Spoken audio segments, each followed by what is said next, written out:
Il nostro obiettivo è che una catastrofe come quella del 31 ottobre 2010 non debba ripetersi mai più. Così il presidente della regione Luca Zaia nel giorno del 7° anniversario della terribile alluvione che mise in ginocchio il Veneto, con 500.000 di sfollati e migliaia di attività economiche in ginocchio.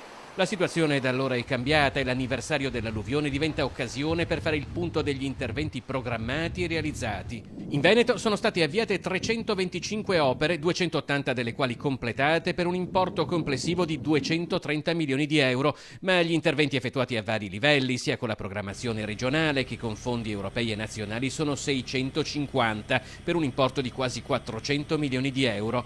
L'obiettivo finale però è un piano complessivo composto da 681 opere per un costo totale di 2 miliardi e 607 milioni e mezzo di euro. Ed è questa una partita che verrà giocata anche al tavolo sull'autonomia del Veneto. L'intero valore del piano Dalpaos infatti costituisce meno di un sesto dell'intero ammontare del residuo fiscale attivo, quasi 15 miliardi e mezzo di euro, che ogni anno parte per Roma con un biglietto di sola andata.